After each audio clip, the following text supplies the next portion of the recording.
আপনার সন্তান ভালো হোক যদি আপনি চান, তাহলে আমি আপনাকে কয়েকটা টিপস দিয়ে যাই। আমার মায়েরা, আপনারাও চান সন্তান ভালো হোক।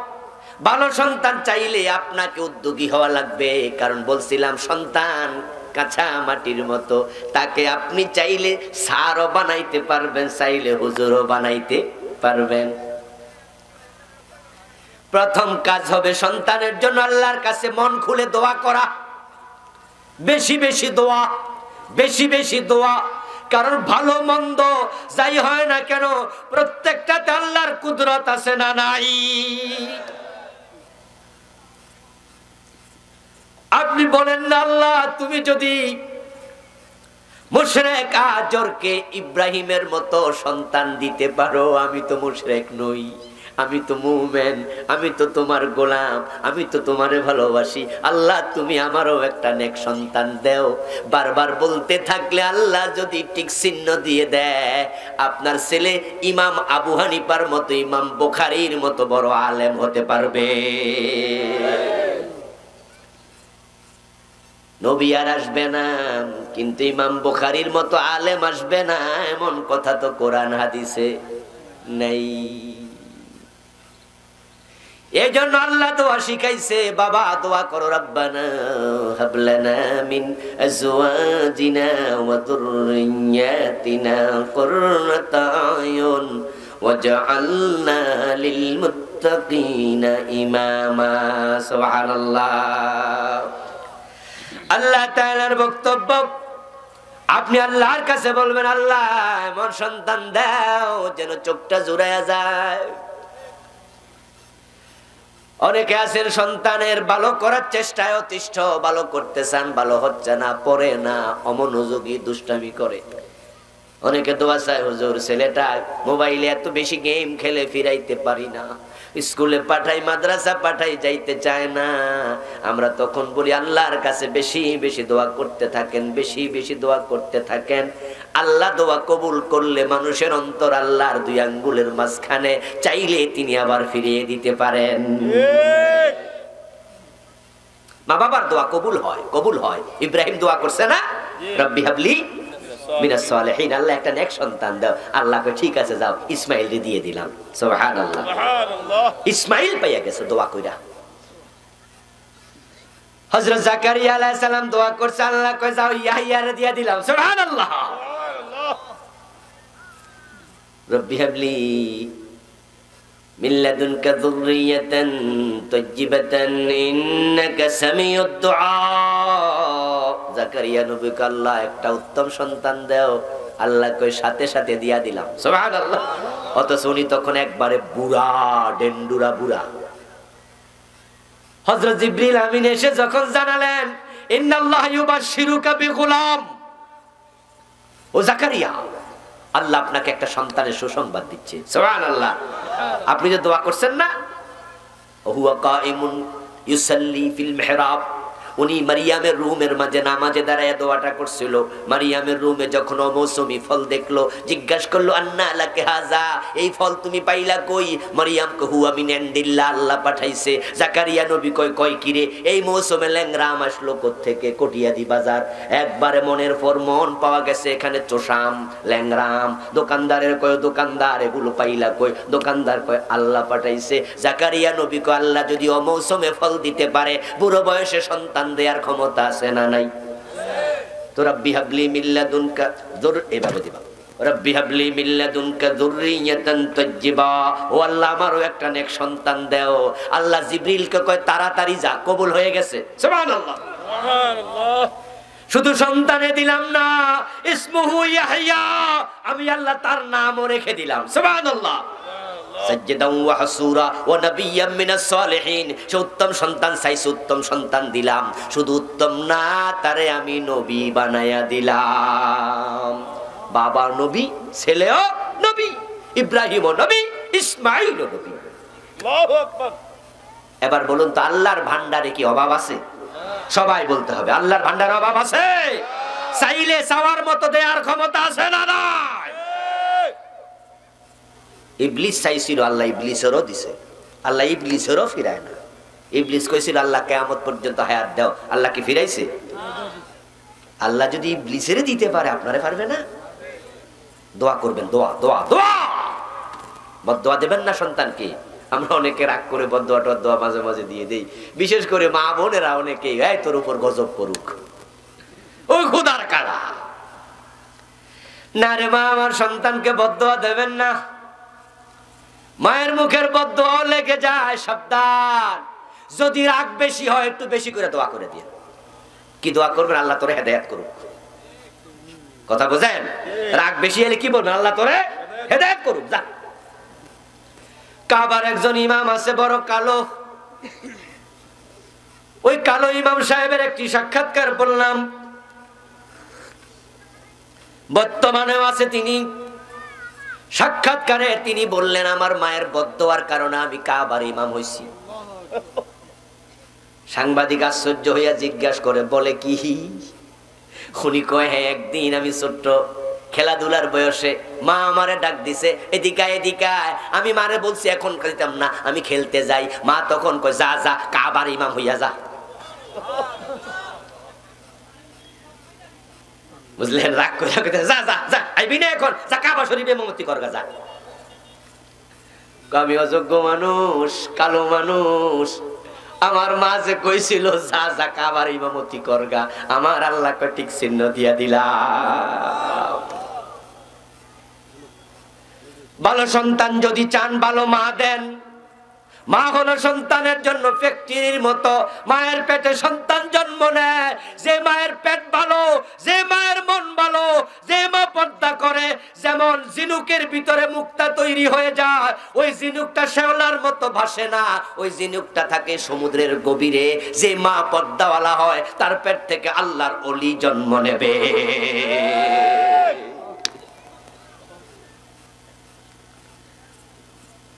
যে মা পেট দেখায়া পিঠ দেখায়া হাঁটে, ওই মার পেট থেকে ভালো সন্তান আশা করা যাবে না। এই জন্য আমার মায়েরা, আমার বাবারা, শুনুন, বিয়ে করাতে যাবেন মেয়ে, আগে জিজ্ঞাসা করবেন পর্দা করে কিনা। আপনার মেয়ে যদি বৈশাখী মেলায় যায়, বৈশাখী শাড়ি পইরা নাবির নিচে পাঁচের আঙ্গুল খালি রেখা, তারপরে এমন ৫০ স্টাইলে শাড়ি পরছে, শাড়ি না মশারি, পেটের পশমস দেখা যায়, এমন শাড়ি মশারি আছে না নাই? রাস্তায় হাঁটছে, পরপুরুষ তাকাইছে, তোমার নাবি দেখছে, পেট দেখছে। মা শোনো, তোমার বুকের নিচ থেকে তোমার নাভির নিচ পর্যন্ত এখানে ১ হাত পরিমাণ জায়গা আছে। এই জায়গাটা বড় দামি জায়গা, এখানে মানুষের জন্ম হয়। ওই জায়গার হেফাজত করিও। যেই পেটের দিকে পরপুরুষের নজর পড়ে গেছে, আন্নাজরু সামুম মাসমুমিম মিন সিহামিশ শয়তান। রাসূলের বক্তব্য, পরপুরুষের খারাপ নজর হলো শয়তানের বিষ মিশানো তীর। আন্নাজরু সামুম মাসমুম, বিষ মিশানো তীর, মিন সিহামিশ শয়তান। যেই বুক পর পুরুষ দেখে, ওই বুকের দুধ খাইয়া সন্তান ভালো হবে না। মায়ের কোল হলো সন্তানের জন্য ইউনিভার্সিটির মতো। হেদনুল উম্মাহাত, উম্মাহাত হিয়াল মাদ্রাসাতুল লিল বানিনি ওয়াল বানাত। মা যদি ইংরেজ হয়, সন্তান ইংরেজি শিখে। মা যদি আরবিয়ান হয়, সন্তান আরবি ভাষায় কথা বলে। মা যদি বাঙালি হয়, সন্তান বাংলা ভাষায় কথা বলে। মা নজি নামাজি হয়, সন্তান নামাজি হয়ে যায়। মা যদি বেপর্দায় চলে, সন্তান পর্দাওয়ালা হয় না। এজন্য ভালো মা দিও, ভালো মা, ভালো মা। হযরত ওমর রাতের বেলায় ঘুরতে যাইয়া মা মেয়ের কথা শুনেছে, দুধে পানি দাও। গল্পটা মনে আছে না নাই? ওই মেয়েটাকে ছেলের বউ বানাইছে, কারণ তিনি শুনেছেন মা বলে দুধে পানি দাও, মেয়ে বলে ওমরে মানা করছে। মা বলে ওমর তো দেখবে না, মেয়ে বলে ওমরের আল্লাহ তো দেখে। ওমর গল্প শুনে বুঝেছে মেয়েটার কলবের মাঝে তাকওয়া আছে, এটাই দরকার। ছেলেরে বিয়ে করাইছে। কত বড় শিক্ষিত সেটা তালাশ করা দরকার নাই, এটা পরে পরে পরে। এমএ পাশের অভাব নাই, বিএ পাশের অভাব নাই, কিন্তু ভালো মার বড় অভাব। তাই মেয়েটা কোরআন পারে কিনা, পর্দা পরে কিনা, এই বিষয়গুলো খেয়াল রেখে ছেলেকে বিয়ে করাতে হবে। এখন ছেলের বাবার আজকে সিদ্ধান্ত নিল আমরা পর্দাওয়ালা মেয়ে বিয়ে করাবো, কোরআনওয়ালা মেয়ে বিয়ে করাবো। কিন্তু মেয়ের বাবারা যদি মেয়েকে পর্দা না করায়, কোরআন না পড়ায়, ছেলের বাবারা ভালো মেয়ে পাবে কই? এজন্য মেয়ের বাবারাও উদ্যোগী হওয়া দরকার আছে না নাই? তোমার মেয়েকে বোরকা সিলাইয়া দিবা ডেফিনেটলি। ক্লাস 3-4 ওঠার পরে তার মাথায় স্কার্ফ পরাবা। যখনই তার বুকের মাঝে সৌন্দর্য মেলে আসবে, বুঝবা বুকটা সৌন্দর্য আসছে, তাকে অবশ্যই বোরকা সিলাইয়া দিবা। পরপুরুষের নজর তোমার মেয়ের বুকে পড়তে দিবা না। বোরকা পরায় মেয়েটা পাঠাও বাবা, পর্দা করাও, তোমার মেয়েকে কোরআন পড়াও, তুমি হাসান হোসাইনের মতো নাতি পাইবা। হাসান হোসাইনকে নিয়ে বিশ্বনবী গর্ব করতেন, তুমি এমন নাতি পাইবা, তুমি দুনিয়া আখেরাতে নাতিকে নিয়ে গর্ব করতে পারবা। সন্তানকে কোরআনের তালিম দেবেন, একটু বড় হবে, যখনই কথা বলতে শিখবে তখনই তাকে আপনার পারিবারিক মূল্যবোধ সন্তানকে আপনি প্রথমে সালাম দেবেন, দেখা হলে সালাম দেন, ঘরে ঢুকলে সালাম দেন, কোনো মেহমান আসলে বলবেন যাও সালাম দাও, কলিং বেলে টিপ দিয়েছে দরজা খুলে সালাম দাও, অমুক ঘরে আন্টি আসছে তোমার ঘরে বেড়াইতে দেখলে সালাম দাও। দেখবেন আপনার সন্তান কিছুদিন পরে সবাইকে সালাম দিতে শিখবে। আপনি কুমারের মতো কাঁচামাটি আপনার হাতে কি করবেন আপনি ভাবেন? আপনার সন্তান আল্লাহর কাছে মামলা দেবে, দুশ্মনী করবে, এমন সন্তান দরকার নাই। মানুষ ঘরে এসে জিজ্ঞাসা করে কেমন আছো বাবু, আপনি শিখিয়ে দেন, বলো আলহামদুলিল্লাহ ভালো আছি। সন্তান যদি কারোর সাথে কখনো কোনো মিথ্যা বলে, সাথে সাথে বলে দেবেন বাবা মিথ্যা বলা যাবে না। সন্তানের সাথে কখনো মিথ্যা বায়না ধরবেন না, মিথ্যা ওয়াদা করবেন না। বাবু তুমি ঘুমায় যাও, ঘুমাইলে সকাল বেলায় তোমাকে 10 টাকা দেব। সকালবেলা ঘুম থেকে ওঠার পরে যদি 10টা টাকা না দেন, সন্তান বুঝবে বাবা মিথ্যা কথা বলে। সুতরাং সন্তানও মিথ্যা কথা শিখে যেতে।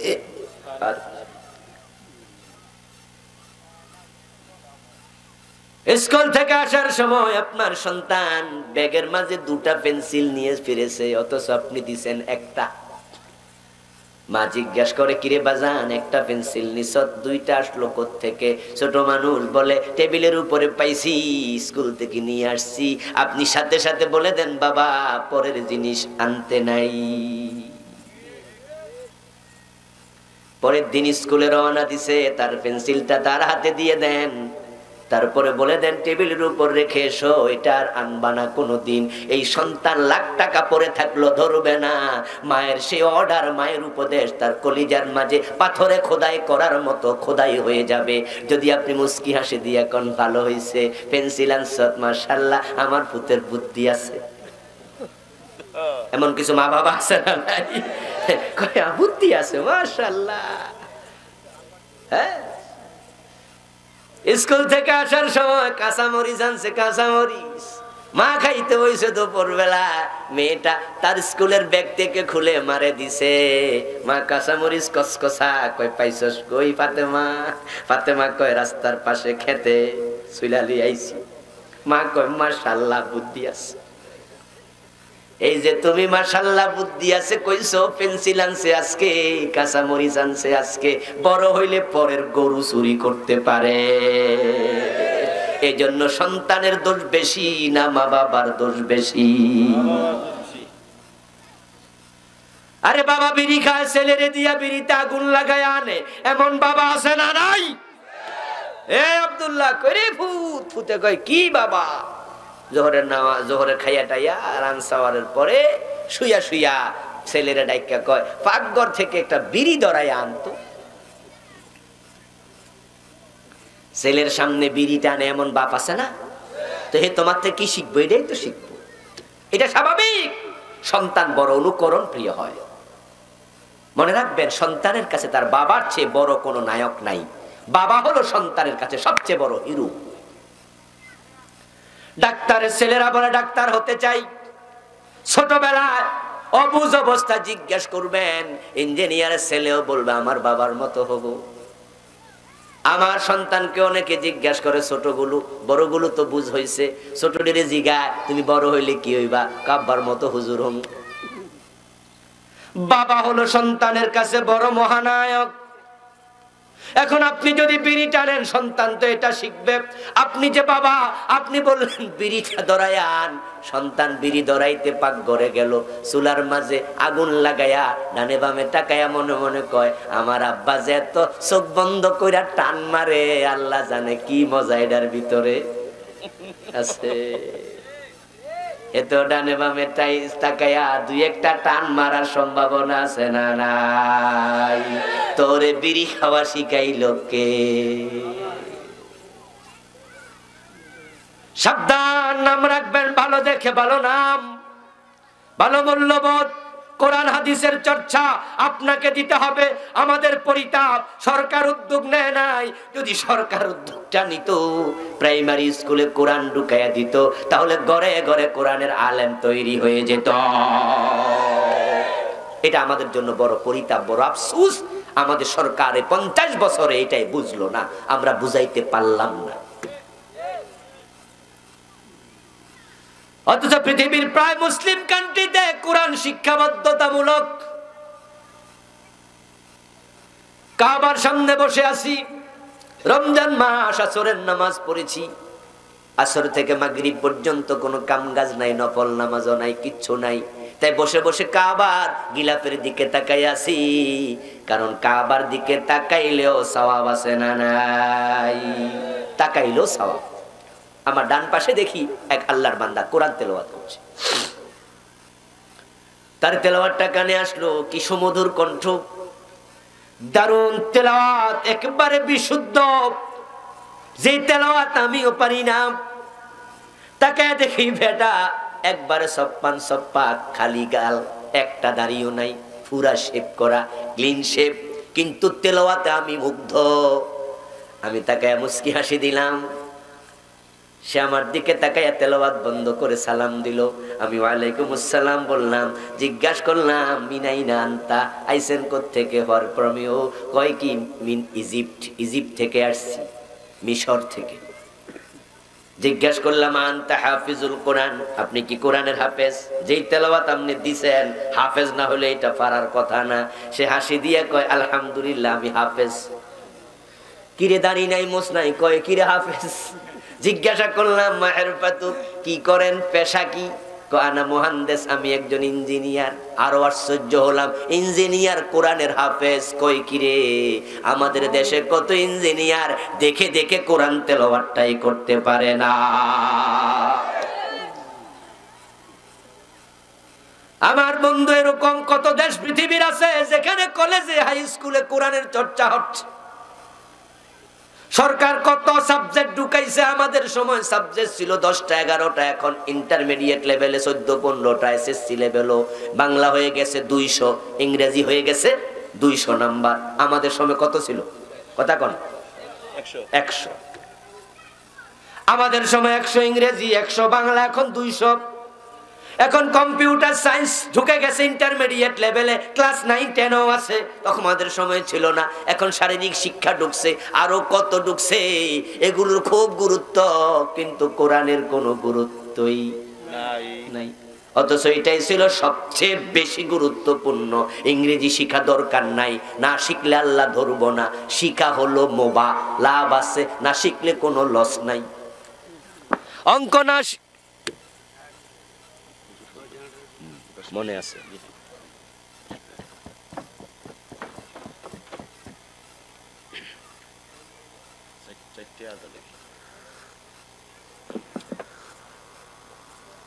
অঙ্ক না শিখলে আল্লাহ ধরবে না। শিখলে ভালো, না শিখলে গুনাহ নাই। কিন্তু কোরআন যদি না জানো আল্লাহ ধরার সম্ভাবনা আছে না নাই? শুধু ধরবো নাকি ধরবই? তো ওটার গুরুত্ব কই? আমাদের সরকারগুলো মুসলমান, কিন্তু তারা যেটা কেন বুঝে না আমার জানা না। আমরা দাবি জানাতে চাই প্রাইমারি, হাই স্কুল, কলেজ লেভেলে কোরআন হাদিস ঢুকাতে হবে।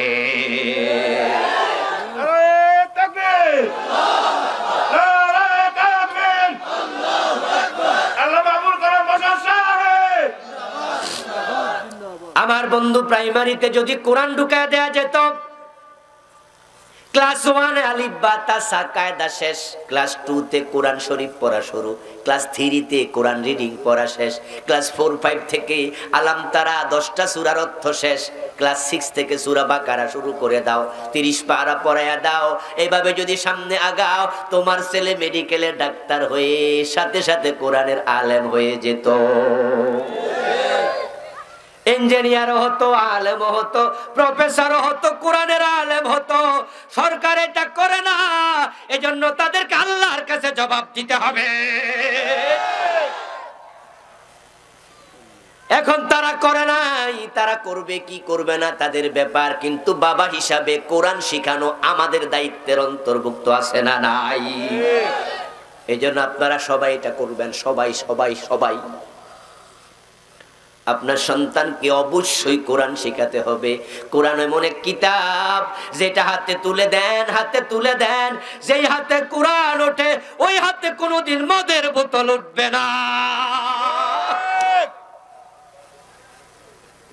কিন্তু দেশ এখন ইয়াবার সাগরে ভাসতেছে। কোরআনওয়ালা না হলে উপায় নাই। দিহানের মা দেখলাম আপনার ফেসবুকে স্ট্যাটাস দিছে, ওই দর্শক দিহান, তার মা কয় আমার ছোট্ট ছেলে এত আকাম করলো কেমনে?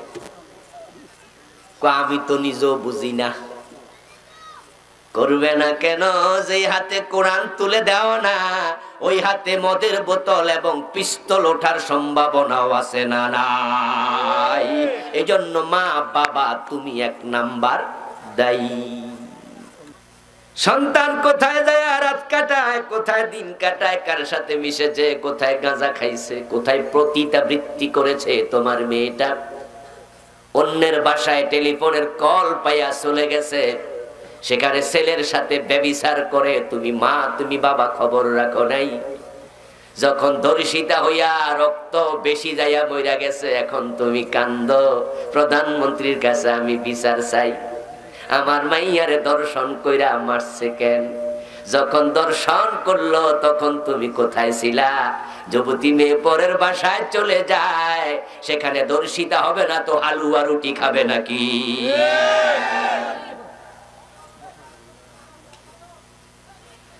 এখন দিহানের শুধু দোষ, ছেলের দোষ। ছেলেরে ফাঁসি দাও, ছেলেরে জেল দাও। ছেলে আমার মাইয়াটারে মাইরা লাইছে কেন? আনুষ্কার মা তুমি কেন এখন কাঁদো? ও আনুষ্কার বাবা তুমি কেন কাঁদো? ওই দিহান নামে ছেলেটা তোমার বাসায় আইয়া যদি তোমার মেয়েরে দর্শন করত, তাহলে আমরা বুঝতাম ছেলের দোষ বেশি, মেয়েটা নির্দোষ। কিন্তু তোমার মেয়েটা তো ছেলের বাসায় যাইয়া উঠছে, এতে বোঝা যায় সে ধর্ষিতা হওয়ার জন্যই গেছে। বাবারে বাবা, আগে শুনতাম ফোলাফান যায়, ওর মাইয়াও যায়। মেয়েটা ছেলের বাসায় হাজির হয়েছে, ধর্ষিতা হবে না তো হবে কি? কোন এলাকায় নাকি ভারতে একটা অঞ্চলে, সেখানে লোকজন রাস্তাঘাটে খোলামেলা জায়গাতে প্রস্রাব পায়খানা করে। ভারতের অধিকাংশ অঞ্চল এমন আছে যেখানে আপনার এখনো তারা টয়লেট বানায় না, রাস্তাঘাটে কাম সেরা লাগে। তো এলাকায় রীতি আছে, যদি কেউ রাস্তার পাশে বসেও কাপড় তোলা দিয়া তার হাজত সারে, কোনো অসুবিধা নাই। কিন্তু কেউ যদি তাকায় তাহলে মানুষ কত শরম নাই।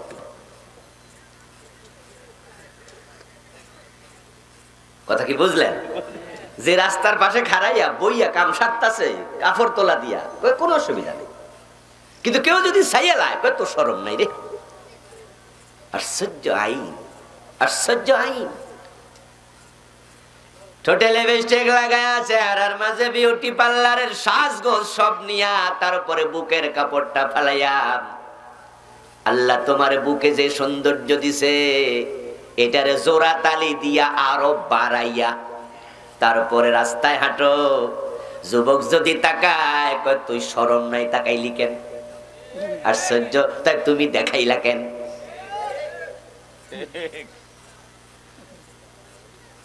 আমার বন্ধু ঠিক আছে আমরা তাকাবো না, আল্লাহ তাকাইতে মানা করছে, কিন্তু সাথে সাথে আবার যার সম্পদ আছে সৌন্দর্য আছে তাকে ঢেকে রাখার কথাও কোরআনে আছে না নাই? আল্লাহ তোমারও কইছে ঢাইকা রাখতে। মেয়েটাকে এমন বানাইছো যে আরেকজন মোবাইল করছে, আমার বাসা ফাঁকা আছে, আমার বাসায় দৌড় মাইরা চইলায়। ওই মেয়েটা 18-17 বছরের যুবতী নারী পরের বাসায় যাইয়া হাজির। পত্র পত্রিকায় যা পড়লাম, যা দেখলাম, মেসেজ নিউজে যা পাইলাম, মেয়েটা সাধারণ ধর্ষণে মরে নাই, জঘন্য কিছু করা হয়েছে।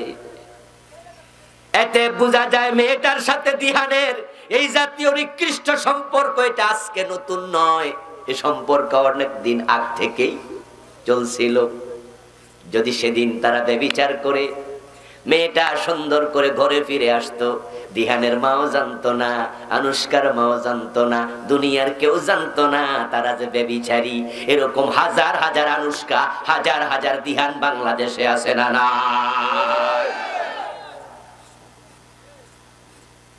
তারা কারা?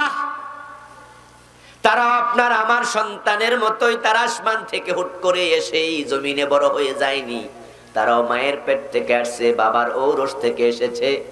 যারা দর্শনকারী হয়, মদপানকারী হয়, ডাকাত হয়, চোর হয়, তারা কেউ দুনিয়ায় চোর, ডাকাত, মদপানকারী, দর্শনকারী হিসাবে আসে নাই।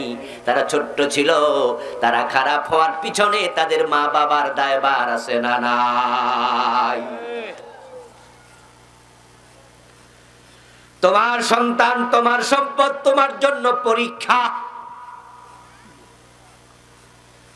হাসরের মাঠে মাথায় নূরের তাজ সন্তানের উসিলা আল্লাহ দেবে কত বাবা, সৌভাগ্যবান বাবা। আবুল কালাম আজাদের ওয়াজ শোনার জন্য বন্ধু তোমরা দৌড়াই আসছো। এই আবুল কালাম আজাদ নিজে নিজে কামেল পাশ করে মাওলানা হয় নাই, ওর বাবা ওরে ছোটকালে মাদ্রাসায় পাঠাইছে, লেখাপড়া করছে কিনা খবর নিছে, ঠিকঠাক না চললে ধমক মারছে, সোজা রাস্তায় চলতে বাধ্য করছে। ওই বাবা আশা করছে আমার ছেলে যদি মানুষ হয়, বড় আলেম হয়, আল্লাহর ওসিলা নূরের তাজ আমার মাথায় দেবে।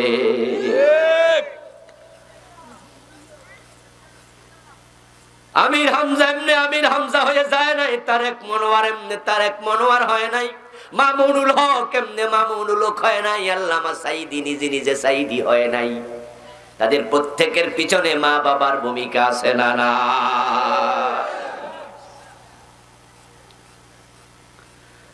আমল করলাম আমি, কোরআন পড়লাম আমি, নূরের তাজ আমার বাবা কেন পাবে? قال النبي صلى الله عليه وسلم من قرأ القرآن وعمل بما فيه يلبس والداه يوم القيامة تاجا زوءه أحسن من زوء الشمس أو كما قال النبي عليه الصلاة والسلام। বিশ্বনবীর বক্তব্য, যে কোরআন পড়বে, যে কোরআন আমল করবে, কোরআনের আলেম হবে, কোরআনের আমলকারী হবে, ওই ব্যক্তির পিতার মাথায় নূরের তাজ। আশ্চর্য, আমল করলো কে, টুপি পাইলো কে? অথচ অন্য হাদিসে পাওয়া যায় মান কারা হারফাম মিনাল কুরআনি ফালাহু আশরু হাসানাত। যে ব্যক্তি কোরআনের একটি হরফ পড়বে তার আমলনামায় 10টা নেকি দেয়া হবে। তাহলে যে ব্যক্তি কোরআন পড়বে, কোরআন মানবে, নূরের তাজ তার মাথায় দেয়া হবে। এটা না ছিল যৌক্তিক কথা? চাকরি করছি আমি, বেতনও পাবো আমি, ঠিক না? বিয়া করছি আমি, বউ আপনি পাইবেন, এটা কেমন কথা হইলো? এটা যুক্তিতেই মিলে না। বিয়ে করছেন আপনি, বউ পাবেন আপনি, চাকরি করছেন আপনি, বেতন পাবেন আপনি, আমল করছেন আপনি, জান্নাত পাবেন আপনি, আমল করছেন আপনি, নূরের তাজ পাবেন। এটা না যুক্তি? কিন্তু হাদিসে বলা হলো বাবার মাথায় নূরের তাজ, মানে কি? হাদিসটা কি ভুল? কথা বলেন না জোরে একটু। হাদিস কি ভুল?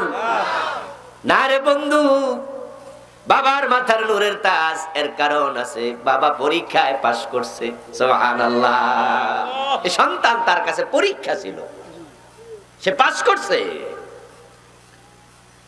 বাবা পরীক্ষা পাশ করার কারণে বাবার পুরস্কার দিছে।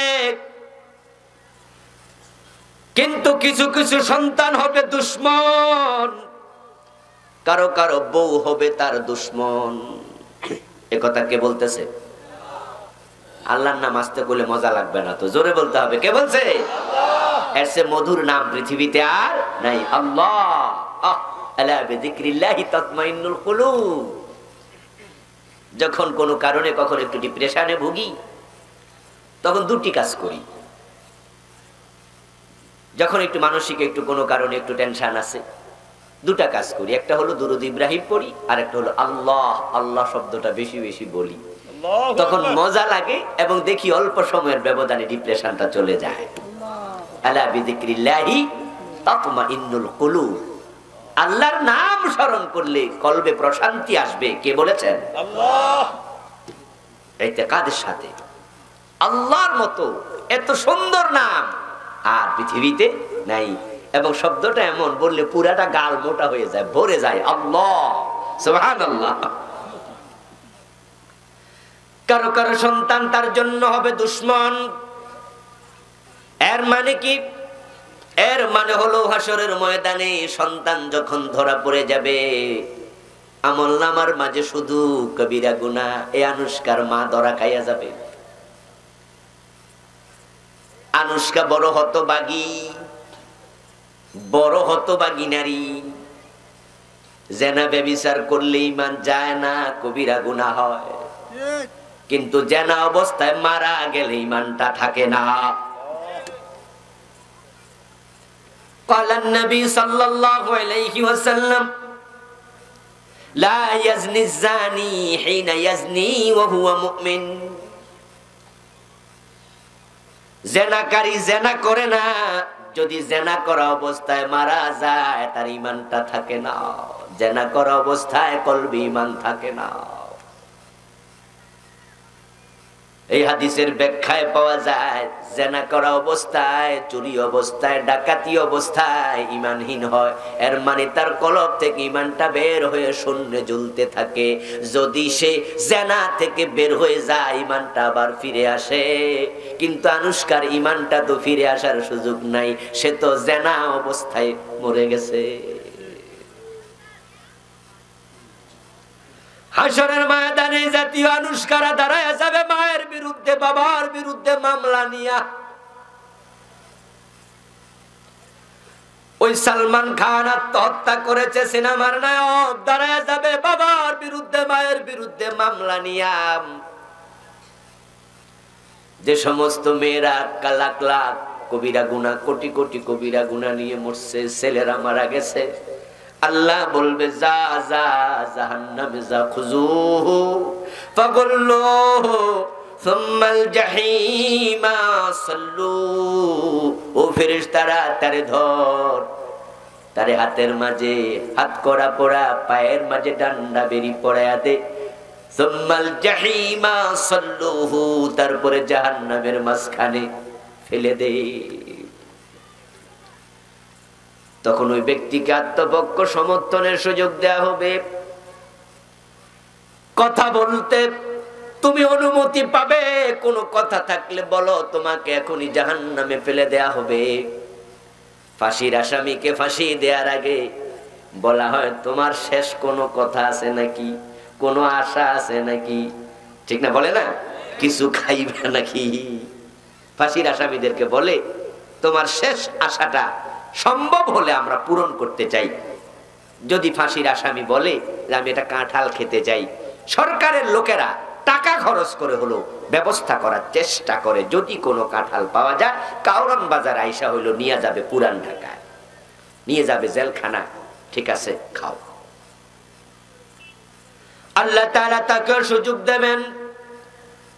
তখন ওই নায়িকা, ওই গায়িকা, ওই নায়ক, গুনাহগার, জালেম বলবে আল্লাহ, ওই মদপানকারী ছেলেটা বলবে, আনুষ্কা বলবে আল্লাহ আমার এত কবিরা গুনাহ, আমি একাই বুঝি দায়ী। যদি আমার মা আমারে কন্ট্রোলে রাখতো, বাবা বোরকা সিলাইয়া দিত, আমারে আমার বাবা নাসের স্কুলে ভর্তি না করত, আমি রাতের বেলা একার সাথে সময় কাটাইছি যদি একটু কন্ট্রোল করত, ধমকায়া সোজা পথে দিত, আমার ওই কওমি মাদ্রাসায় আলিয়া মাদ্রাসায় ভর্তি করত, আমার দোস্ত আর কামেল পাস করছে, এ কত বড় আলেম হয়েছে, কত ওয়াজ করে মানুষরে হেদায়াতের পথে ডাকছে, আমিও তার মতো হতে পারতাম। কিন্তু বাবা তো আমারে মাদ্রাসায় না দিয়া গানের স্কুলে দিছে, আমার একা দোষ কেন, বাবা ডারে ডাকো। আমি যে কটিয়াদি কলেজে গেছি, কটিয়াদি স্কুলে গেছি, আমি সুন্দরী যুবতী, আমি আমার বাবার সামনে তো গেছি, বাবা দেখছে, মা দেখছে, কেমনে সাইজা গুইজা গেছি, আমার বুকের সৌন্দর্য পরপুরুষ দেখেছে, চেহারার সৌন্দর্য পরপুরুষ দেখেছে, এমন ভাবে বোরকা গায়ে দেয়, বোরকাটা এত টাইট ফিট দেয়, কোন অঙ্গ কেমন বোরকার ভিতর থেকে স্পষ্ট হয়ে যায়, পিছন দিয়া আবার রশি দিয়া মাজার সাইজ কত সেটাও দেখায়, এমন বোরকাওয়ালাও আছে না নাই? পাশে মহিলাদের প্যান্ডেল আছে, মা বোনেরা শোনো, আজ আমল করার নিয়তে শোনো। তোমাকে বোরকা পড়তে কেন বলা হয়েছে? তোমার দেহের সৌন্দর্য যেন পরপুরুষ না দেখে। তোমার চেহারা কত সুন্দর, ঠোঁট কত সুন্দর, নাক কত সুন্দর, পরপুরুষ দেখবে না, চেহারাটা ঢেকে ফেলো। তোমার বুক আল্লাহ বড় সুন্দর করে বানাইছে, সৌন্দর্য আল্লাহ পুরুষকে দেয় নাই, নারীকে দিছে। তুমি এটা ঢেকে রাখবে, বুক ঢেকে রাখবে, মাথা ঢেকে রাখবে, কিন্তু তুমি বোরকা গায়ে দিয়া পিছন দিয়া আবার রশি টানে, টানে না, পিছন দিয়া বোরকা রশি টাইনা বাঁধে, সেলোয়ারও বাঁধে, কি সেলোয়ার না কামিজ, কামিজ, কামিজে বাঁধে। এখন পেছন দিয়া তাকালে দেখা যায় তার শরীরের ডিজাইন, সাইজ, পরপুরুষ তাকায়া মজা নেয়। যতজন তাকাবে খারাপ নজরে তাদের একটা করে কবিরা গুনাহ হবে। 1000 লোক যদি তাকায় তাদের ইন্ডিভিজুয়াল 1000 একটা কবিরা গুনাহ, আর তোমার নিজের একাই হবে 1000 কবিরা গুনাহ। এই হাজী সাহেব বাবা, তুমি কি দেখোনি তোমার মেয়ে সুন্দরী কলেজে যায়, ক্রস ওড়না, ক্রস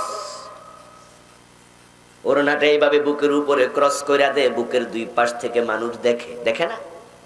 তোমার মেয়ে সুন্দরী লিপস্টিক লাগায় গেছে, তুমি কি দেখোনি মানুষ তার দিকে তাকাচ্ছে? তুমি কেন বোরকা সিলাইয়া দিলা না? মেয়ে বলবে আল্লাহ আমার বাবা বোরকা সিলাইয়া যদি দিত এত কবিরা গুনাহ আমল নামায় আমার আসতো না। আমারে নাচ না শিখালে, গান না শিখালে আমি নায়িকা হতাম না। কত নির্লজ্জ বেহায়া বাবা, তার মেয়ে সিনেমায় অভিনয় করে। আচ্ছা, সিনেমায় যে অভিনয় করে মেয়েগুলার কি বাপ নাই, মা নাই, আত্মীয় বড় ভাই নাই? তো বাবার সামনে যে তার মাইয়ারে আর এক নায়কে কোলে লইয়া নাচে, এটা কি বাবা?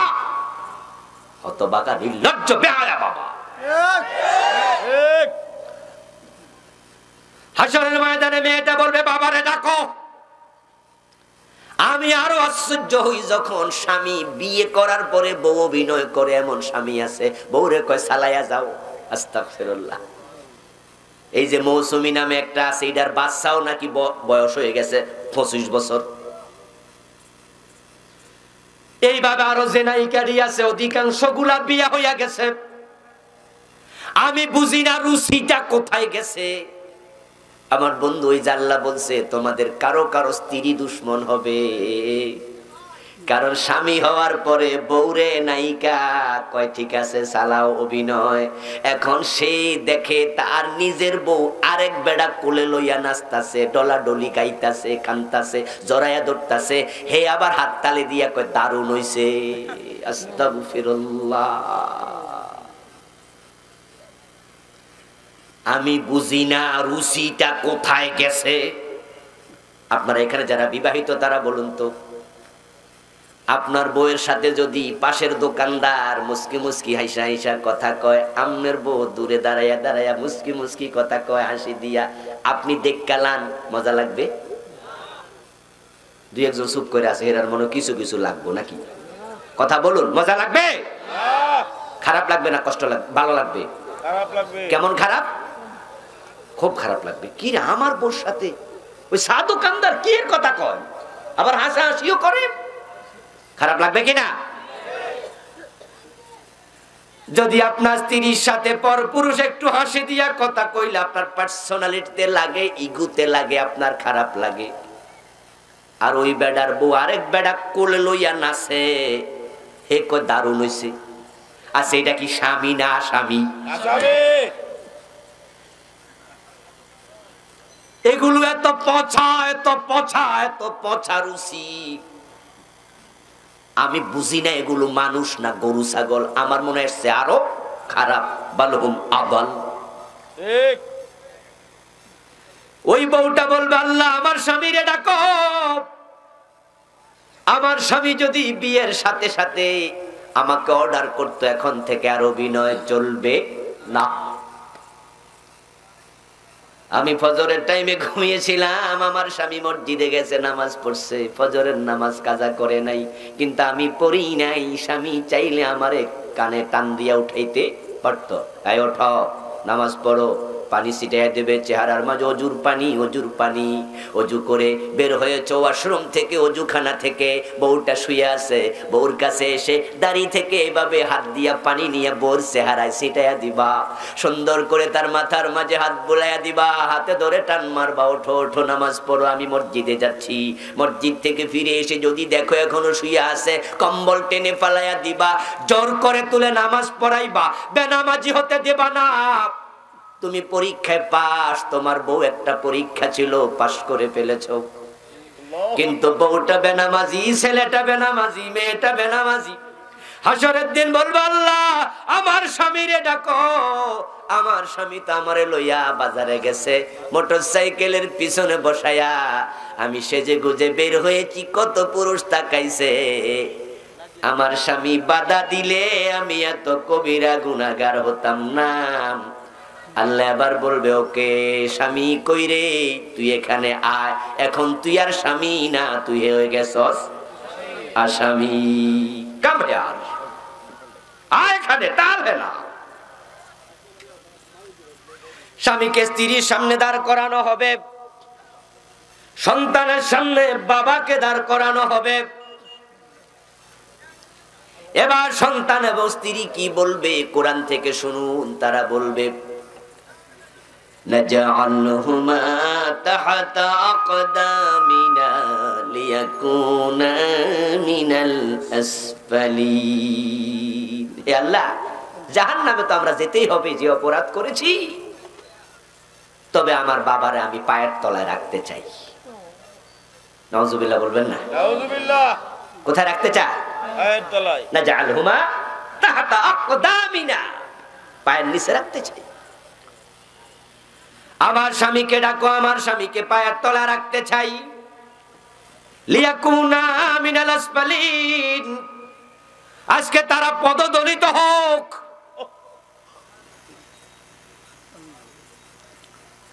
রাসূলুল্লাহ সাল্লাল্লাহু আলাইহি ওয়াসাল্লাম বলেন কুল্লু মাউলুদিন ইউলাদু আলাল ফিতরা, কোন সন্তান অপরাধী হয়ে আসে নাই, কোন মদখোর হয়ে জন্ম নেয় নাই। দুনিয়াতে মানব সন্তান যখন আগমন করেছিল, তাদের কলবের মাঝে একটা গুনাহ, কথা কন না কিছু, একটা গুনাহ ছিল না।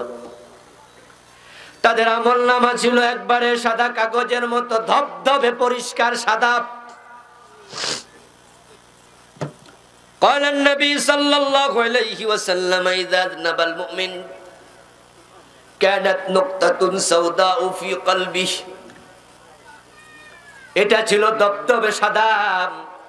যখনই সে একটা গুনাহ করেছে, কলবের মাঝে একটা কালো দাগ পড়েছে। সে কিন্তু কালো দাগ নিয়ে আসে নাই। কোন হিন্দু হিন্দু হয়ে জন্ম নেয় নাই, কোন বৌদ্ধ বৌদ্ধ হয়ে আসে নাই, কোন খ্রিস্টান খ্রিস্টান হয়ে আসে নাই। ফাবুয়াহু ইউহাব্বিদানিহি, তার মা বাবা তার ইহুদি বানাইছে, আও ইউনাসসিরানিহি, নাসারা বানাইছে, আও ইউমাজ্জিসানিহি, তাকে অগ্নি পূজক মূর্তি পূজক বানাইছে। সে যখন জন্ম নিয়েছিল তখন সে ফিতরতের উপরে এসেছিল। কুল্লু মাউলুদিন ইউলাদু আলাল ফিতরা। এই ফিতরতের ব্যাখ্যা কয়েকটা আছে। এক নাম্বার ব্যাখ্যা হলো আল্লাহ তাআলা রূহের জগতে প্রশ্ন করেছিলেন, আলাস্তু বিরব্বিকুম ক্বালু বালা, আমি কি তোমাদের রব নই? তখন সকল রূহ বলছিল, হ্যাঁ আপনি রব, আমরা আপনার গোলাম। এই স্বীকৃতির নাম ফিতরা। এটা নিয়ে সে এসেছিল, আল্লাহকে স্বীকার করে এসেছিল আপনি রব। কিন্তু তার মা তাকে মূর্তি পূজক বানাইছে। মা যখন মূর্তির সামনে নম নম করেছে, সন্তানটাও তাই শিখেছে। আবার মা যদি কোরআন তেলাওয়াত করত, মা যদি নামাজি হতো, ওই ল্যাংটা সন্তান পাজামা পাঞ্জাবি পড়তে জানে না, ওই 2-3 বছর বয়স হয়ে মায়ের পাশে দাঁড়ায়া দাঁড়ায়া ল্যাংটা ল্যাংটা রুকু সেজদা শুরু করে দেয়। ঠিক না? মা যখন নামাজে খাড়া দেখবেন পিছিটাও যাইয়া মারা ছাইয়া ছাইয়া এরকম করে প্রস্রাব করে, রং পায়জামা ভরাই ফেলছিল, নষ্ট করেছে। মা পাজামাটা খুলে দিয়েছে, পরেরটা পরাই নাই, এখনো ল্যাংটাই আছে। এই অবস্থায় মা কয়, একটু বয়, আমি নামাজটা পড়ে আসি, তোরে প্যান্ট পরাইয়া দেব। মা নামাজে খাড়ায় ল্যাংটা ল্যাংটা নামাজ শুরু করে দেয়। মা যদি কোরআন তেলাওয়াত করে, কোলের মাঝে 3 মাস 5 মাস 6 মাস বয়সের বাচ্চাই দেখবেন মা কোলে নিয়ে কোরআন তেলাওয়াত করে, কোলে বসায়া বাচ্চাটা কোলে বসে বসে আল্লাহর কোরআন দেখতে শুরু করে। আবার মা যদি জি বাংলা স্টার জলসা দেখে, কোলে বসে বাচ্চাটাও নাটক সিনেমা দেখা শুরু করে। সন্তান পরীক্ষা, সম্পদ পরীক্ষা। সাবধান, পরীক্ষায় ফেল করো না। আমার ভাইয়েরা আমার, ভালো করে শুনুন, এই সন্তানগুলোকে আমরা নিজেরা ভালো মানুষ যদি করি, তারা সম্পদ হবে। সম্পদ দুনিয়াতে আপনার সন্তানের কারণে আপনার চক্ষু জুড়াবে, সুনাম হবে, অমুকের বাবা। ঠিক না? আখেরাতে নূরের তাজ মাথায় আসবে। এবার আপনি বলুন তো, যে লোকটাকে আল্লাহ তাআলা নূরের তাজ মাথায় দিয়া সম্মানিত করছে, তারে কি আল্লাহ জাহান্নামী বানাতে পারে?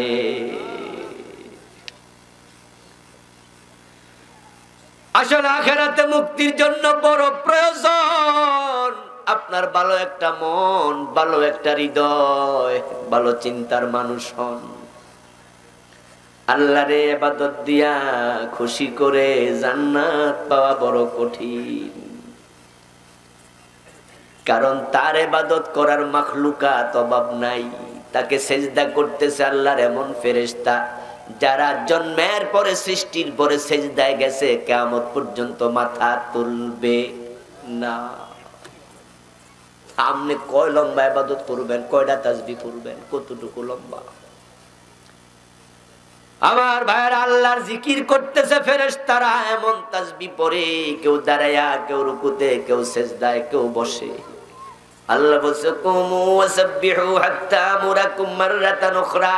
ও ফেরেশতারা, তোমরা দাঁড়ায়া দাঁড়ায়া তাসবিহ পড়ো, আমি দ্বিতীয় অর্ডার না করলে পা নাড়াইও না। ওই ফেরেশতাগুলো এক দাঁড়ানোতে কিয়ামত হবে, জিকির বন্ধ করবে না। আপনি কয়দিন জিকির করবেন, কয়বার করবেন? আল্লাহকে আপনি খুশি করেন টেকনিক কইরা, বুদ্ধি কাজে লাগায়া। কেমনে খুশি করা যায়? মা বাবার খেদমত করলে আল্লাহ তাড়াতাড়ি খুশি হয়। সন্তান দিনের আলেম বানাবেন, দিনের কাজে লাগাবেন, সম্পদ কাজে লাগায়া মরে যান। কবরে শুয়ে শুয়ে সওয়াব পাওয়া যায়, অটোমেটিক আপনার অ্যাকাউন্টে যোগ হবে, এমন কিছু সিস্টেম ইসলামে আছে না নাই? ইযা মাতাল ইনসান ইনকাতা আনহু আমালু।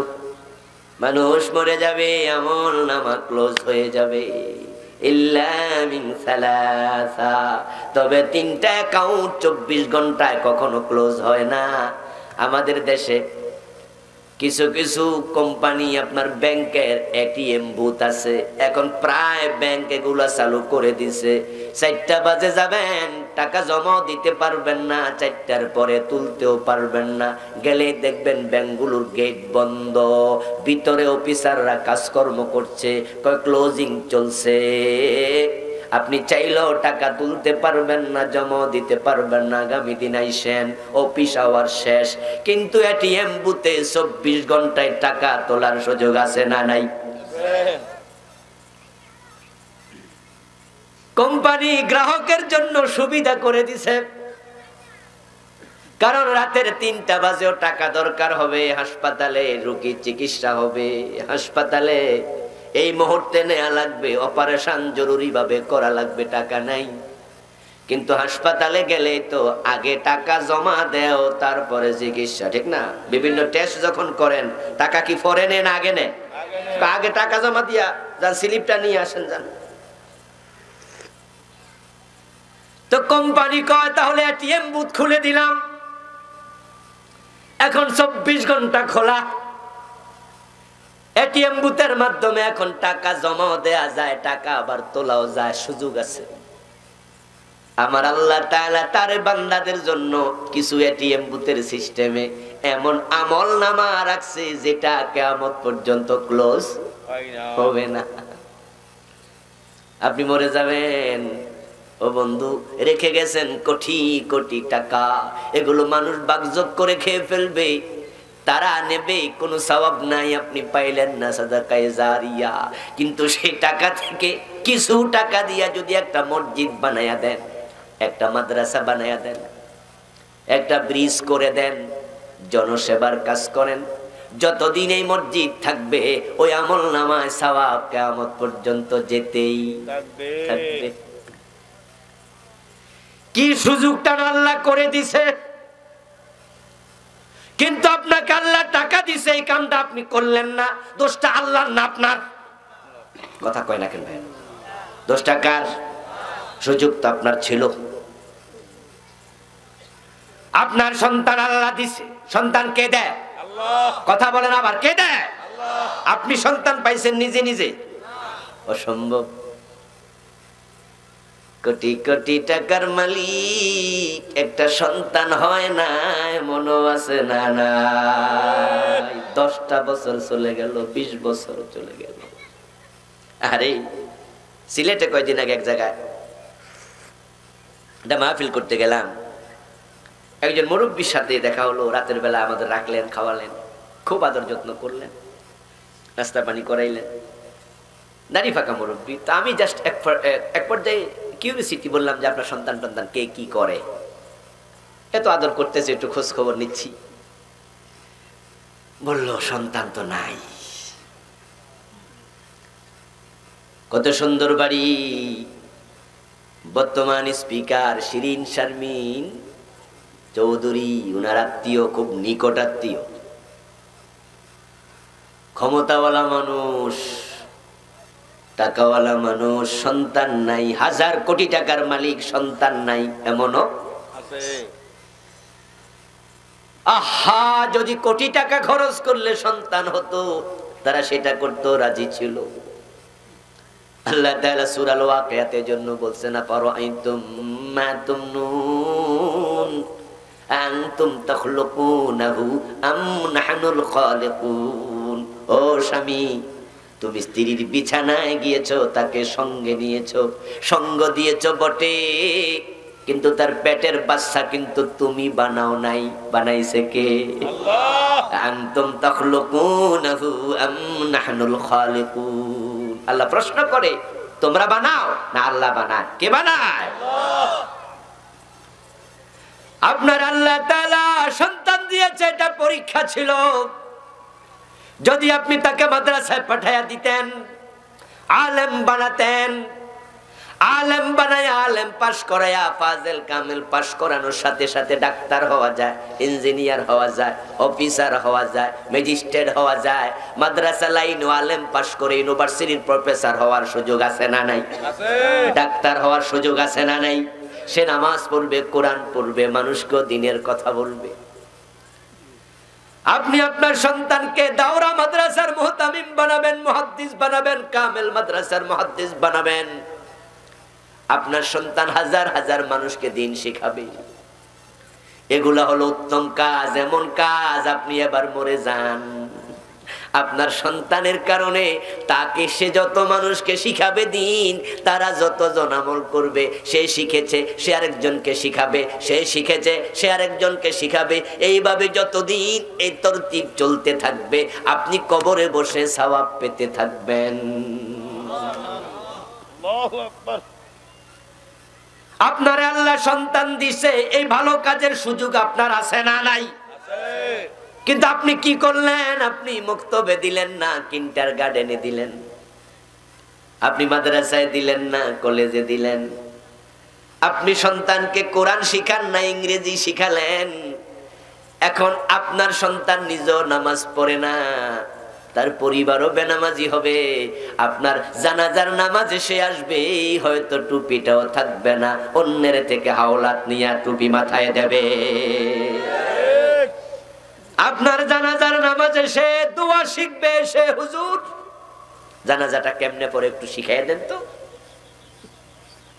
হুজুর বলবে 4 তাকবীরের সাথে এই ইমামের পিছনে ফরজে কিফায়া জানাজার নামাজ পড়ছি, এই হলো জানাজার নামাজের নিয়ম, এটা হলো সিস্টেম।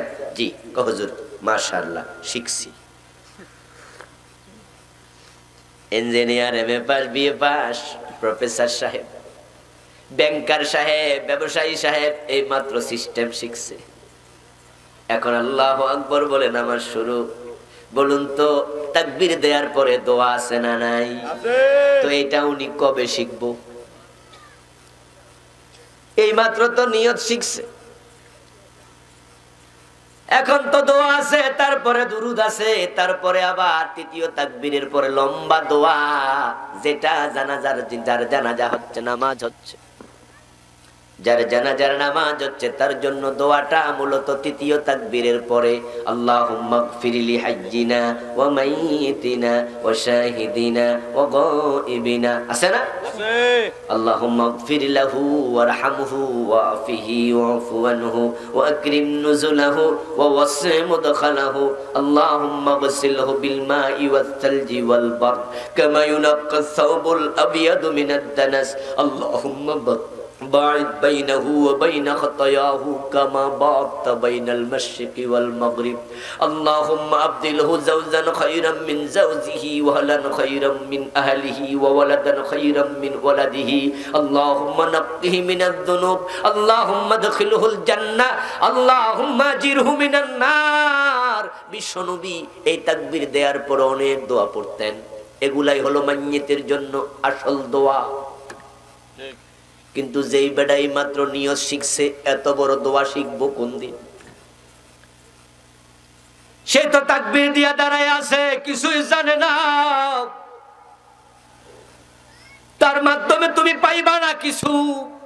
অথচ তারে যদি আলেম বানাইতা, তুমি তার দোয়াই শুধু পাইতা না, সাদাকায়ে জারিয়ার সওয়াব পাইতা। কিছু মানুষের চেহারা উজ্জ্বল হবে যারা পরীক্ষায় পাশ করছে, কাজে লাগছে। এখন আমরা যারা এখানে আছি, আমরা তো বাবা, আমরা তো দাদা, আমরা তো নানা, আমরা মা, আমরা খালা। আল্লাহ আমাদের কুল জুড়েও সন্তান দিয়েছেন। এখন কিছু ভালো সন্তান এই জমিনে দরকার আছে না নাই? কিন্তু ভালো মানুষের সংখ্যা দিন দিন কমে না বাড়ে? ভালো যদি কমে যায়, আলটিমেট খারাপ বেড়ে যাবে। এখন খারাপ যদি বেড়ে যায়, সাদাকায়ে জারিয়া যেমন আছে, গুনাহে জারিয়াও আছে। আমাদের দেশে আমরা সাদাকায়ে জারিয়ার আওয়াজ একটু বেশি শুনছি। গুনাহে জারিয়া যে আছে এটা আমরা অনেকে জানিও না। অথচ হাদিস আছে, মান সান্না ফিদ্দিন সুন্নাতান সাইয়্যাতান ফালাহু বিজরুহা ওয়া বিজরু মান আমিলা বিহা। মসজিদ বানায়া মরে যাও, সওয়াব যেতে থাকবে কিয়ামত পর্যন্ত। যতদিন মসজিদ থাকবে ততদিন পর্যন্ত। যদি সিনেমা হল বানায়া যাও, গুনাহ বুঝি যাইব না। মসজিদ রেখে যাও, সওয়াব পাইবা। সিনেমা হল বানায়া যাও, গুনাহ পাইবা। কাউকে ভালো ইলম শিখায়া গেছো, সওয়াব পাইবা। ছেলে ভালো হলে মাথা নূরের তাজ হবে, পুরস্কার। ছেলে যদি খারাপ হয়, তোমার ছেলে গাঁজাখোর হয়েছে, মদখোর হয়েছে, তোমার ছেলে টেন্ডারবাজ হয়েছে, তোমার ছেলে অন্য মেয়েদেরকে ডিস্টার্ব করে ইফতেজার হয়েছে, তোমার ছেলে মানুষের জমি দখল করে সিটার হয়েছে, আছে না? মাস্তান আছে না? গদ্দান মোটা। বাবা আবার মাঝে মাঝে খুশিও হয়, আমার ছেলের মানুষ ডরায়। আবার প্রয়োজনে কটিয়াদি বাজারে পরিচয় দেবে, এই আমারে চিনস, আমি কিন্তু অমকের বাবা। ছেলে পিস্তলবাজ, ছেলে মাস্তান, ছেলে টেন্ডারবাজ হয়েছে, গাঁজাখোর হয়েছে, কত লম্বা লম্বা চুল, হাতের মাঝে বালা আছে, কানও আবার ছিদ্র আছে, কানে জিনিসও দিছে। এমন কিছু ছেলে আছে না নাই? ওগুলোর বুঝি বাবা নাই? বাবারা সব দেখে। তুমি মরে যাও, ছেলে যত আকাম করবে তোমার অ্যাকাউন্টে সেটাও জমা হতে থাকবে। এই জন্য ছেলেদের দুশ্মন বানানো যাবে না, বউকে দুশ্মন বানানো যাবে না। ফাহজারুহুম, তাদের ব্যাপারে সতর্ক হতে বলছেন কে? ভালো সন্তান কে না চায়? আসলে এই কথা বলো না, কথা বলো না, আওয়াজ কানে আসছে। কথা বলবা না, প্রজেক্টটা ছিল কথা। ভালো সন্তান কে না চায়? প্রত্যেকটা বাবাই চায় সন্তান ভালো হোক, কিন্তু ভালো যে হয় না, ভালো যে দিন দিন কমতেছে, খারাপ বেড়ে যাচ্ছে, এর কিছু কারণ আছে না নাই? সবকিছু আল্লাহর দোষ দিয়া বাঁচা যাইব? যে তাকদীর খারাপ, হ্যাঁ তাকদীর খারাপ, তাকদীরওয়ালার দোষ দিলা? এগুলো আমাদের নিমক হারামি। যখন এ প্লাস পায়, গোল্ডেন এ প্লাস পায়, তখন জিজ্ঞাসা করে, বাবা এত সুন্দর রেজাল্ট কেমনে হইলো? তখন আমি 8 ঘন্টা লেখাপড়া করছি, 6 ঘন্টা করছি, হাতের লেখা সুন্দর ছিল, এই কাম ও কাম। ও পরের বছর রেজাল্ট খারাপ, তাকদীর খারাপ। তো আগের বছর যে রেজাল্ট ভালো, তাকদীর ভালো, এটা কেন কইলা না? তখন ক্রেডিট নিছো নিজে, আর আজকে খারাপ হওয়ার পরে দোষ দাও আল্লাহর তাকদীরওয়ালারে। খারাপ সন্তান বেড়ে যাচ্ছে কেন? এর কারণ হলো কামা তাদিনু তুদান। দুনিয়ার নিয়ম হলো যেমন কর্ম তেমন ফল। ইন্নাকা লা তাজনি মিনাশ শাওকিল ইনাব, বিখ্যাত আরবি প্রবাদ। তুমি কাঁটাওয়ালা গাছ রোপণ কইরা আঙ্গুর ফল আশা করিও না। আম গাছ লাগাইলে সেখানে জাম হবে না। সন্তানরা হলো মা বাবার কাছে কাঁচা মাটির মতো, কুমারের কাছে কাঁচা মাটি যেমন, ওই আপনার কোলের সন্তান আপনার কাছে ঠিক কুমার কাঁচা মাটি দিয়া গটি বানায়, বাটি বানায়, লোটা বানায়, ডাকনা বানায়, ডেকসি বানায়, পাতিল বানায়, কলস বানায়। একই কাঁচা মাটি, এক একটা এক এক রকম হইছে। মাটির মন মতো না কুমারের মন মতো? কুমার চাইছে গটি বানাবো, তাই এমন ভাবে বানাইছে গটি হইছে। কুমার চাইছে আর একটু কাঁচা মাটি, এটা দিয়া গটি বানাবো না, এটা দিয়া বানাবো পাতিলের ঢাকনি, ঢাকনি হইছে। আপনি ছেলেরে মেডিকেল কলেজে ভর্তি করছেন, সে তো ডাক্তারি হবে। আর একটার ইঞ্জিনিয়ারিং কলেজে ভর্তি করছেন, সে ইঞ্জিনিয়ার হবে। আর একটার মাদ্রাসায় ভর্তি করছেন, সে আলেম হবে। এখন আপনি কি বানাতে চান? ছেলের দোষ দিয়া লাভ নাই, এটা সিদ্ধান্ত আপনাকে নিতে হবে।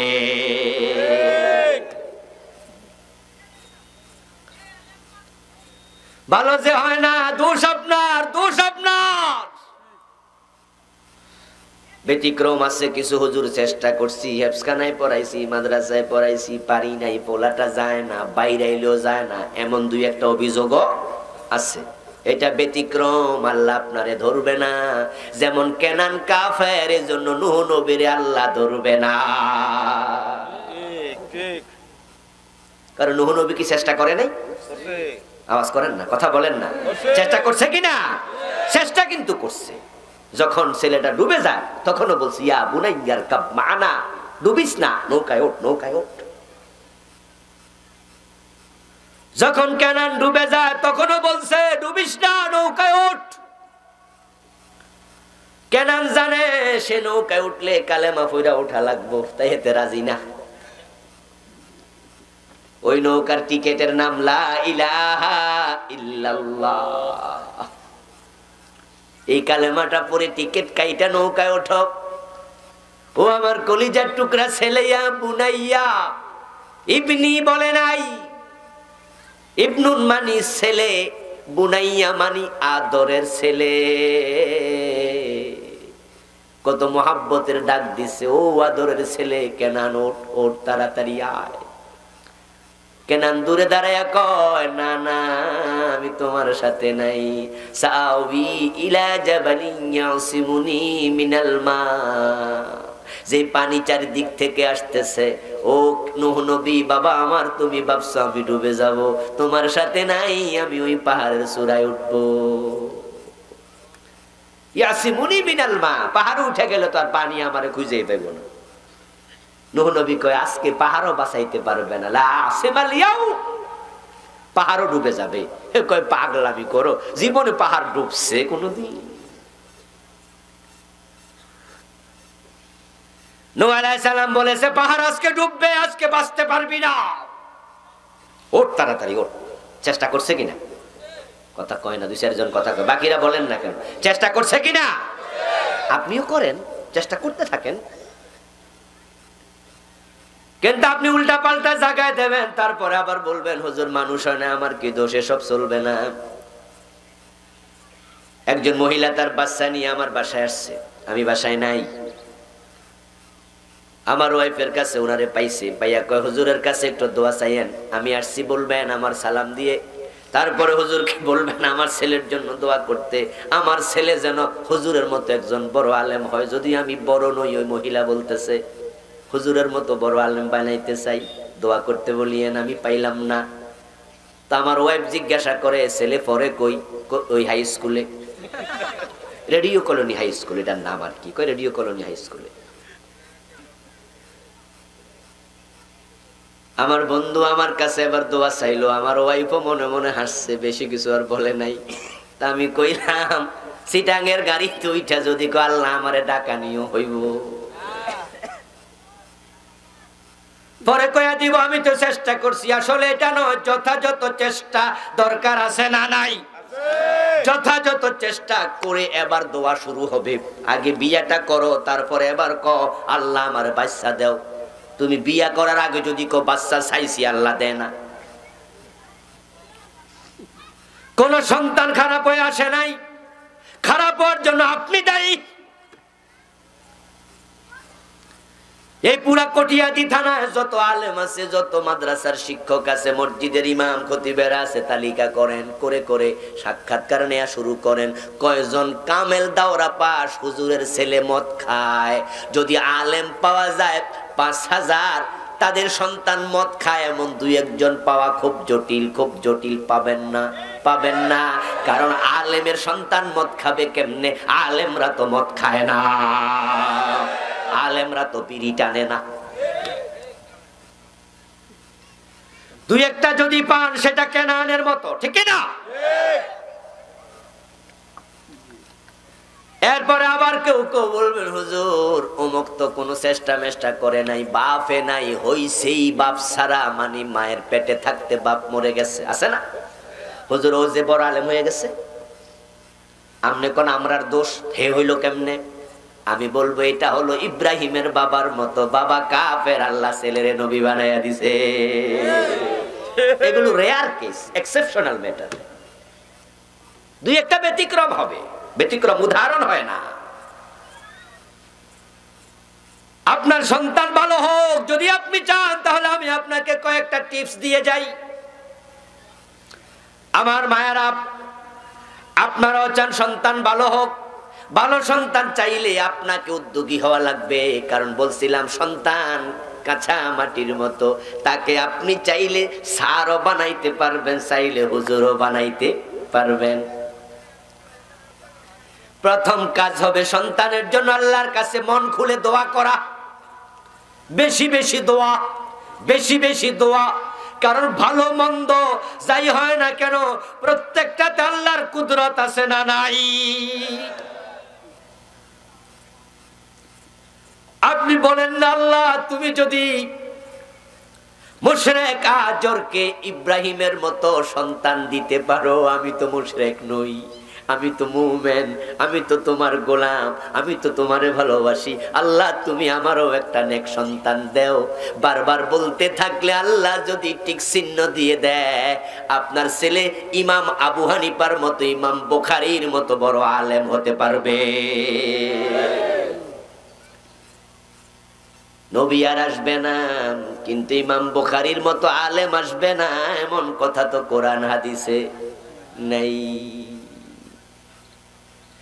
এই জন্য আল্লাহ দোয়া শিখাইছে, বাবা দোয়া করো, রব্বানা হাবলানা মিন আজওয়াজিনা ওয়া যুররিয়াতিনা কুররাতা আয়ুন ওয়াজআলনা লিল মুত্তাকিনা ইমামা। সুবহানাল্লাহ। আল্লাহ তাআলার বক্তব্য, আপনি আল্লাহর কাছে বলবেন, আল্লাহ এমন সন্তান দাও যেন চোখটা জুড়ায়া যায়। অনেকে আছেন সন্তানের ভালো করার চেষ্টায় অতিষ্ঠ, ভালো করতে চান, ভালো হচ্ছে না, পড়ে না, অমনোযোগী, দুষ্টামি করে। অনেকে দোয়া চায়, হুজুর ছেলেটা মোবাইলে এত বেশি গেম খেলে, ফিরাইতে পারি না, স্কুলে পাঠাই, মাদ্রাসা পাঠাই, যাইতে চায় না।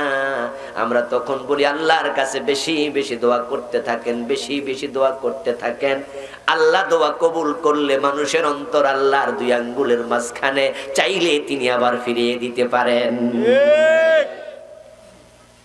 মা বাবার দোয়া কবুল হয়, কবুল হয়। ইব্রাহিম দোয়া করছে না, রব্বি হাবলি মিনাস সালিহিন, আল্লাহ একটা নেক সন্তান দাও। আল্লাহ কয় ঠিক আছে যাও, ইসমাইল দিয়ে দিলাম।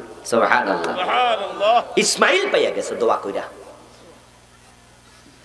হযরত জাকারিয়া আলাইহিস সালাম দোয়া করছে, আল্লাহ কয় যাও ইয়াহইয়া দিয়ে দিলাম। সুবহানাল্লাহ, সুবহানাল্লাহ। রব্বি হাবলি মিন লাদুনকা যুররিয়াতান তাইয়্যিবাতান ইন্নাকা সামিউদ দুআ। জাকারিয়া নবীকে আল্লাহ একটা উত্তম সন্তান দাও, আল্লাহ কই সাথে সাথে দিয়া দিলাম। সুবহানাল্লাহ। অথচ উনি তখন একবারে বুড়া, ডেন্ডুরা বুড়া। হযরত জিবরিল আমিন এসে যখন জানালেন, ইন্নাল্লাহ ইউবাশশিরুকা বিগুলাম, ও জাকারিয়া আল্লাহ আপনাকে একটা সন্তানের সুসংবাদ দিচ্ছে। সুবহানাল্লাহ। আপনি যে দোয়া করছেন না, হুয়া কাইমুন ইউসাল্লি ফিল মিহরাব, উনি মারিয়ামের রুমের মাঝে নামাজে দাঁড়ায় দোয়াটা করছিল। মারিয়ামের রুমে যখন অমৌসুমী ফল দেখলো, জিজ্ঞাসা করলো, আন্না লাকে হাজা, এই ফল তুমি পাইলা কই? মারিয়াম কে হুয়া মিন ইনদিল্লাহ, আল্লাহ পাঠাইছে। জাকারিয়া নবী কয়, কয় কিরে এই মৌসুমে ল্যাংরাম আসলো কোত্থেকে? কটিয়াদি বাজার। একবারে মনের পর মন পাওয়া গেছে, এখানে চোষাম, ল্যাংরাম। দোকানদারের কয়, দোকানদার এগুলো পাইলা কই? দোকানদার কয় আল্লাহ পাঠাইছে। জাকারিয়া নবী কয়, আল্লাহ যদি অমৌসুমে ফল দিতে পারে, বুড়ো বয়সে সন্তান দেয়ার ক্ষমতা আছে না নাই? তো রব্বি হাবলি মিন লাদুনকা এভাবে দিবা, রব্বি হাবলি মিন লাদুনকা যুররিয়াতান তাইয়্যিবা, ও আল্লাহ আমারও একটা নেক সন্তান দাও। আল্লাহ জিবরিলকে কয় তাড়াতাড়ি যা, কবুল হয়ে গেছে। সুবহানাল্লাহ, সুবহানাল্লাহ। শুধু সন্তানে দিলাম না, ইসমুহু ইয়াহইয়া, আমি আল্লাহ তার নামও রেখে দিলাম। সুবহানাল্লাহ। সাজ্জাদান ওয়া হাসুরা ওয়া নাবিয়্যাম মিনাস সালিহিন, সে উত্তম সন্তান চাইছে, উত্তম সন্তান দিলাম। শুধু উত্তম না, তারে আমি নবী বানায়া দিলাম। বাবা নবী, ছেলেও নবী, ইব্রাহিমও নবী, ইসমাঈলও নবী। আল্লাহু আকবার। এবার বলুন তো, আল্লাহর ভান্ডারে কি অভাব আছে? সবাই বলতে হবে, আল্লাহর ভান্ডারে অভাব আছে? চাইলে চাওয়ার মতো দেয়ার ক্ষমতা আছে না নাই? ইবলিস চাইছিল, আল্লাহ ইবলিসেরও দিছে, আল্লাহ ইবলিসেরও ফিরায় না। ইবলিস কইছিল আল্লাহ কিয়ামত পর্যন্ত হায়াত দাও, আল্লাহ কি ফিরাইছে? আল্লাহ যদি ইবলিসেরে দিতে পারে আপনারে পারবে না? দোয়া করবেন, দোয়া দোয়া দোয়া। বদদোয়া দেবেন না সন্তানকে। আমরা অনেকে রাগ করে বদদোয়া টদদোয়া মাঝে মাঝে দিয়ে দেই, বিশেষ করে মা বোনেরা অনেকে, এই তোর উপর গজব করুক, ওই খোদার কারা। না রে মা, আমার সন্তানকে বদদোয়া দেবেন না। মায়ের মুখের বদদোয়া লেগে যায়, সাবধান। যদি রাগ বেশি হয় একটু বেশি করে দোয়া করে দিয়ে। কি দোয়া করবেন? আল্লাহ তোরে হেদায়েত করুক। কথা বুঝেন? রাগ বেশি হলে কি বলবেন? আল্লাহ তোরে হেদায়েত করুক। যা। কাবার একজন ইমাম আছে বড় কালো, ওই কালো ইমাম সাহেবের একটি সাক্ষাৎকার বললাম, বর্তমানেও আছে তিনি। সাক্ষাৎকারে তিনি বললেন আমার মায়ের বদদোয়ার কারণে আমি কাবার ইমাম হইছি। সাংবাদিক আশ্চর্য হইয়া জিজ্ঞাসা করে, বলে কি? উনি কয়, হ্যাঁ, একদিন আমি ছোট্ট খেলাধুলার বয়সে মা আমারে ডাক দিছে, এদিকে এদিকে। আমি মারে বলছি এখন খেলতাম না, আমি খেলতে যাই। মা তখন কয়, যা যা কাবার ইমাম হইয়া যা।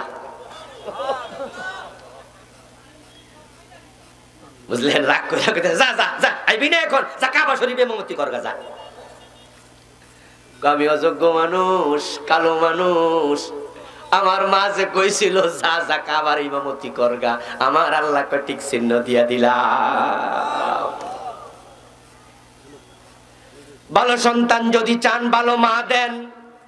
মা হলো সন্তানের জন্য ফ্যাক্টরির মতো। মায়ের পেটে সন্তান জন্ম নেয়, যে মায়ের পেট ভালো, যে মায়ের মন ভালো, যে মা পর্দা করে, যেমন ঝিনুকের ভিতরে মুক্তা তৈরি হয়ে যায়, ওই ঝিনুকটা শ্যাওলার মতো ভাসে না, ওই ঝিনুকটা থাকে সমুদ্রের গভীরে। যে মা পর্দাওয়ালা হয় তার পেট থেকে আল্লাহর ওলি জন্ম নেবে।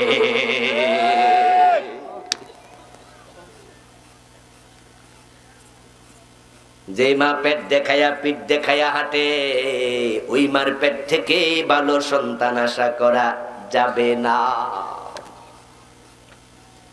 এই জন্য আমার মায়েরা, আমার বাবারা, শুনুন, বিয়ে করাতে যাবেন মেয়ে, আগে জিজ্ঞাসা করবেন পর্দা করে কিনা। আপনার মেয়ে যদি বৈশাখী মেলায় যায়, বৈশাখী শাড়ি পইরা নাবির নিচে 5 আঙ্গুল খালি রেখা, তারপরে এমন 5 স্টাইলে শাড়ি পরছে, শাড়ি না মশারি, পেটের পশম দেখা যায়, এমন শাড়ি মশারি আছে না নাই?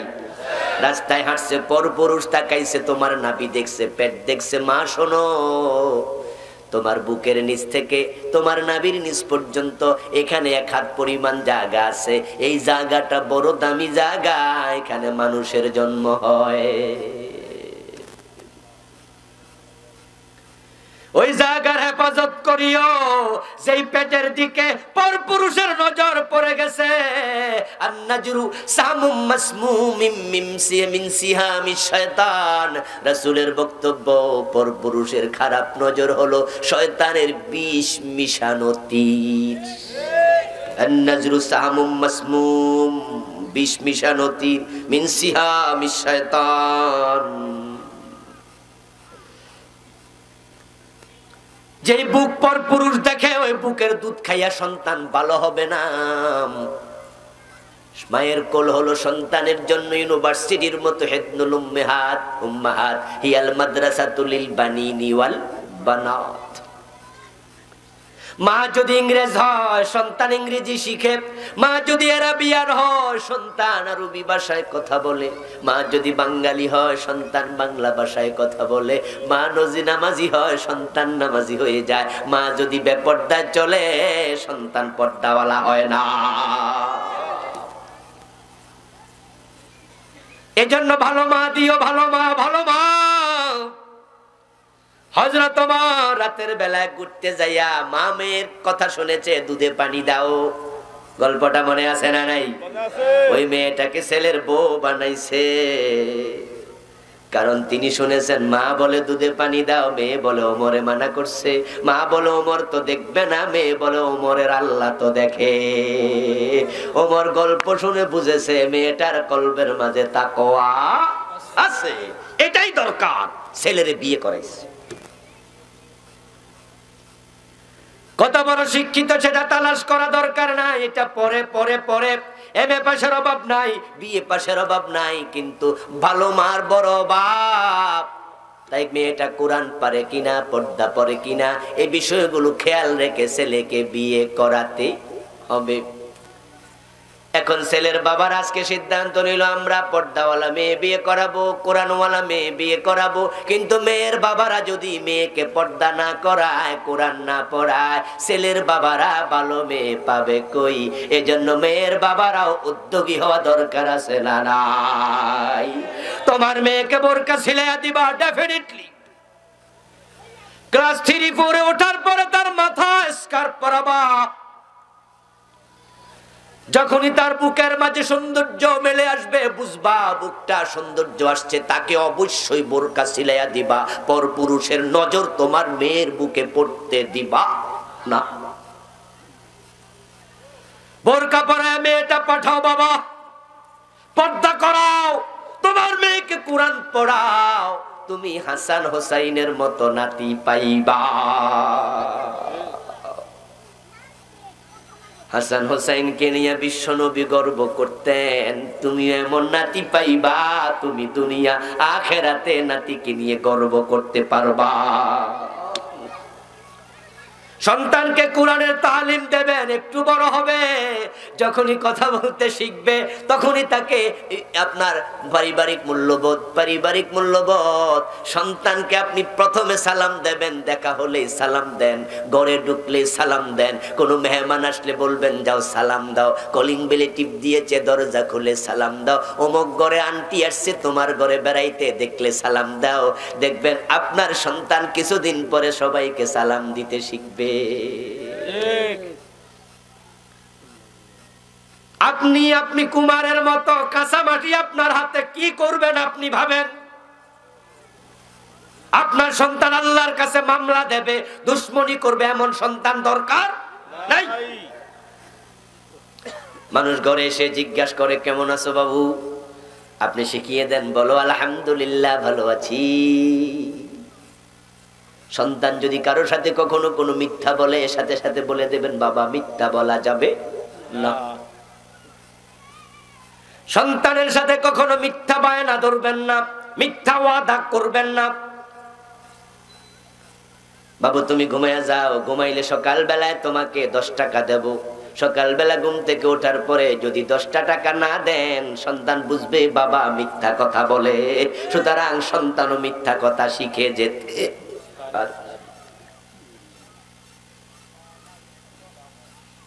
স্কুল থেকে আসার সময় আপনার সন্তান ব্যাগের মাঝে 2টা পেন্সিল নিয়ে ফিরেছে, অথচ আপনি দিছেন একটা। মা জিজ্ঞাসা করে কিরে বাজান একটা পেন্সিল নিছ, 2টা আসলো কোত্থেকে? ছোট মানুষ বলে টেবিলের উপরে পাইছি, স্কুল থেকে নিয়ে আসছি। আপনি সাথে সাথে বলে দেন বাবা পরের জিনিস আনতে নাই। পরের দিন স্কুলে রওনা দিছে, তার পেন্সিলটা তার হাতে দিয়ে দেন, তারপরে বলে দেন টেবিলের উপর রেখে এসো, এটা আর আনবা না কোনোদিন। এই সন্তান লাখ টাকা পরে থাকলো ধরবে না। মায়ের সেই অর্ডার, মায়ের উপদেশ তার কলিজার মাঝে পাথরে খোদাই করার মতো খোদাই হয়ে যাবে। যদি আপনি মুস্কি হাসি দিয়ে কোন ভালো হয়েছে পেন্সিল আনছত, মাশাআল্লাহ আমার পুতের বুদ্ধি আছে, এমন কিছু মা বাবা আছে না নাই? কয় বুদ্ধি আছে মাশাআল্লাহ। হ্যাঁ, স্কুল থেকে আসার সময় কাঁচামরিচ আনছে, কাঁচামরিচ মা খাইতে হয়েছে দুপুর বেলা। মেয়েটা তার স্কুলের ব্যাগ থেকে খুলে মারে দিছে। মা কাঁচামরিচ কসকসা, কই পাইছস কই ফাতেমা? ফাতেমা কয় রাস্তার পাশে খেতে চুলালি আইছি। মা কয় মাশাআল্লাহ বুদ্ধি আছে।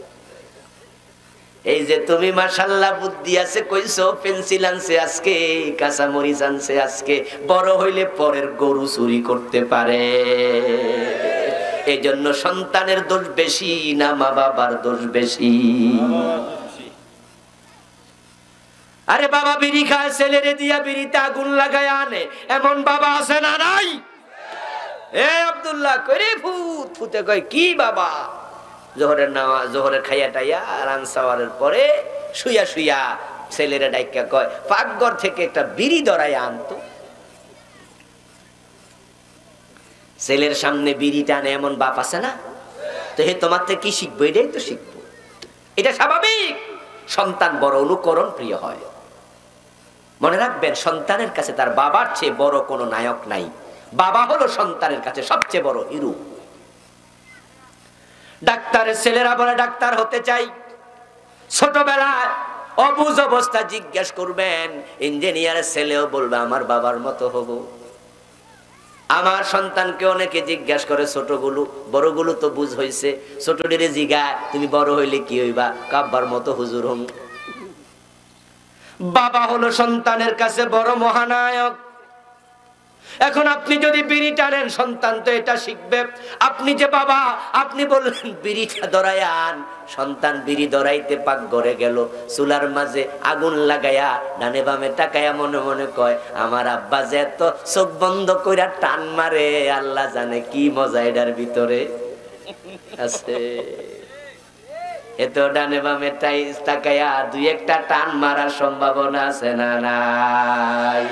তোরে বিড়ি খাওয়া শিখাইল কে? সাবধান, নাম রাখবেন ভালো দেখে, ভালো নাম, ভালো মূল্যবোধ। কোরআন হাদিসের চর্চা আপনাকে দিতে হবে। আমাদের পরিতাপ, সরকার উদ্যোগ নেয় নাই। যদি সরকার উদ্যোগটা নিত, প্রাইমারি স্কুলে কোরআন ঢুকাইয়া দিত, তাহলে ঘরে ঘরে কোরআনের আলেম তৈরি হয়ে যেত। এটা আমাদের জন্য বড় পরিতাপ, বড় আফসোস। আমাদের সরকারে 50 বছরে এটাই বুঝলো না, আমরা বুঝাইতে পারলাম না। অথচ পৃথিবীর প্রায় মুসলিম কান্ট্রিতে কোরআন শিক্ষা বাধ্যতামূলক। কাবার সামনে বসে আছি, রমজান মাস, আসরের নামাজ পড়েছি। আসর থেকে মাগরিব পর্যন্ত কোনো কাম কাজ নাই, নফল নামাজও নাই, কিচ্ছু নাই। তাই বসে বসে কাবার গিলাফের দিকে তাকাই আছি, কারণ কাবার দিকে তাকাইলেও সওয়াব আছে না নাই? তাকাইলেও সওয়াব। আমার ডান পাশে দেখি এক আল্লাহর বান্দা কোরআন তেলাওয়াত করছে। তার তেলাওয়াতটা কানে আসলো, কি সুমধুর কণ্ঠ, দারুণ তেলাওয়াত, একেবারে বিশুদ্ধ, যে তেলাওয়াত আমিও পারি না। তাকে দেখি বেটা একবারে সপ্পান সপ্পা, খালি গাল, একটা দাড়িও নাই, পুরা শেভ করা, ক্লিন শেভ, কিন্তু তেলাওয়াতে আমি মুগ্ধ। আমি তাকে মুস্কি হাসি দিলাম, সে আমার দিকে তাকাইয়া তেলাওয়াত বন্ধ করে সালাম দিল। আমি ওয়ালাইকুম আসসালাম বললাম। জিজ্ঞাসা করলাম মিনাইনা আনতা, আইসেন কোত্থেকে? হর প্রমিও, কয় কি মিন ইজিপ্ট, ইজিপ্ট থেকে আসছি, মিশর থেকে। জিজ্ঞাসা করলাম আনতা হাফিজুল কোরআন, আপনি কি কোরআনের হাফেজ? যেই তেলাওয়াত আপনি দিছেন, হাফেজ না হলে এটা পারার কথা না। সে হাসি দিয়ে কয় আলহামদুলিল্লাহ আমি হাফেজ।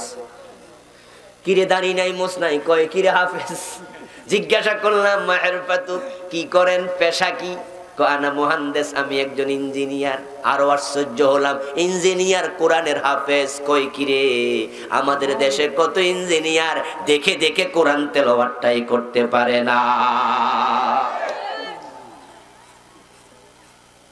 আমার বন্ধু, এরকম কত দেশ পৃথিবীর আছে যেখানে কলেজে হাই স্কুলে কোরআনের চর্চা হচ্ছে।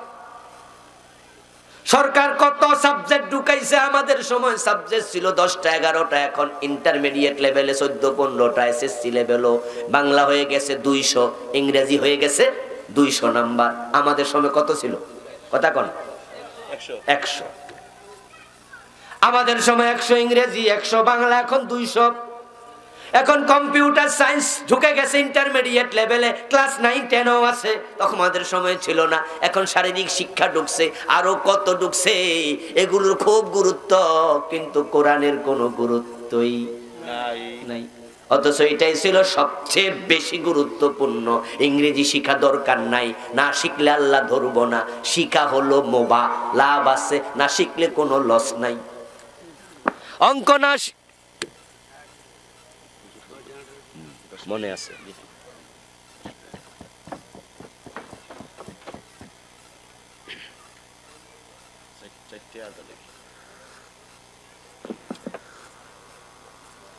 অঙ্ক না শিখলে আল্লাহ ধরবে না। শিখলে ভালো, না শিখলে গুনাহ নাই। কিন্তু কোরআন যদি না জানো আল্লাহ ধরার সম্ভাবনা আছে না নাই? শুধু ধরবো নাকি ধরবই? তো ওটার গুরুত্ব কই? আমাদের সরকারগুলো মুসলমান, কিন্তু তারা যেটা কেন বুঝে না আমার জানা না। আমরা দাবি জানাতে চাই প্রাইমারি, হাই স্কুল, কলেজ লেভেলে কোরআন হাদিস ঢুকাতে হবে।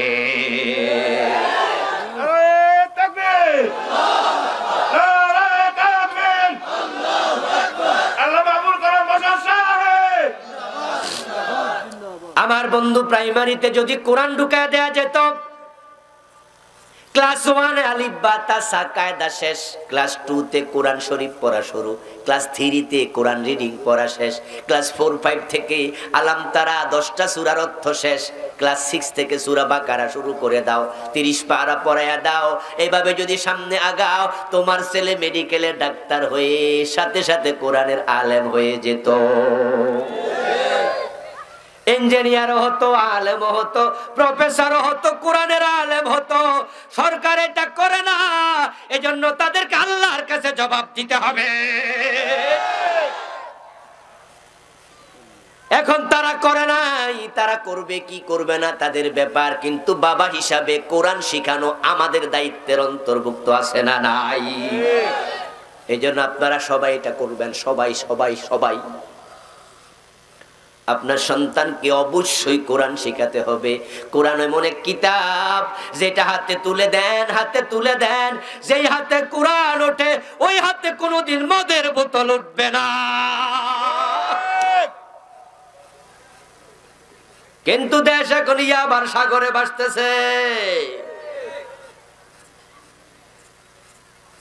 কোরআনওয়ালা না হলে উপায় নাই। দিহানের মা দেখলাম আপনার ফেসবুকে স্ট্যাটাস দিছে, ওই দর্শক দিহান, তার মা কয় আমারে ছোট্ট ছেলে এত আকাম করলো কেমনে?